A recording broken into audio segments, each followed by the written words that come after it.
ಜಮಖಂಡಿ ನಗರದ ವಿವಿಧ ಪ್ರದೇಶಗಳಲ್ಲಿ ಮಳೆ ಸುರಿದ ಹಿನ್ನೆಲೆ ನಗರಸಭೆ ಪೌರಾಯುಕ್ತ ಜ್ಯೋತಿ ಗಿರೀಶ್ ಅವರಿಂದ ವಿವಿಧೆಡೆ ಪರಿಶೀಲನೆ. ಏಪ್ರಿಲ್ 26 ಮಧ್ಯಾಹ್ನ 2 ಗಂಟೆ ಸಂದರ್ಭ. ಬಾಗಲಕೋಟೆ ಜಿಲ್ಲೆಯ ಜಮಖಂಡಿ ನಗರದಲ್ಲಿ ಕಳೆದ ಏಪ್ರಿಲ್ 25ರಂದು ಸುರಿದ ಬಿರುಗಾಳಿ ಸಹಿತ ಆಲಿಕಲ್ಲು ಮಳೆಯಿಂದಾಗಿ ಅಲ್ಲಲ್ಲಿ ತಗ್ಗು ಪ್ರದೇಶಗಳಲ್ಲಿ ನೀರು ಸಂಗ್ರಹವಾಗಿದ್ದು ಚರಂಡಿ ವ್ಯವಸ್ಥೆ ಹದಗೆಟ್ಟು ಹೋಗಿದೆ. ಹೀಗಾಗಿ ನಗರಸಭೆಯ ಪೌರಾಯುಕ್ತ ಜ್ಯೋತಿ ಗಿರೀಶ್ ಅವರು ವಿವಿಧ ಪ್ರದೇಶಗಳಿಗೆ ಭೇಟಿ ನೀಡಿ ಪರಿಶೀಲನೆ ನಡೆಸಿದರು.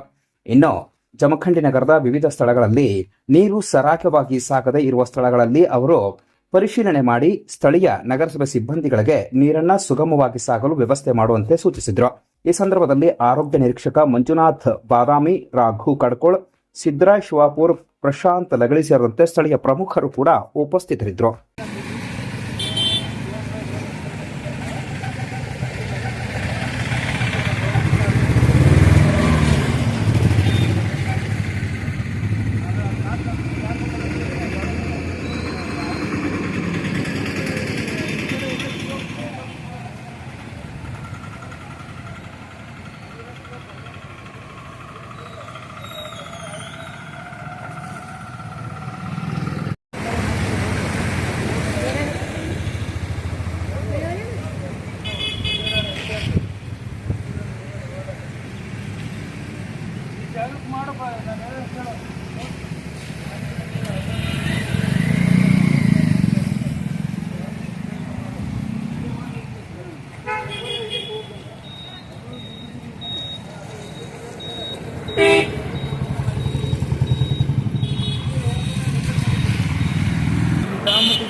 ಪೂರ್ತಿ ನೀರು ಖಾಲಿ ಆಗತ್ತಿದ್ರೆ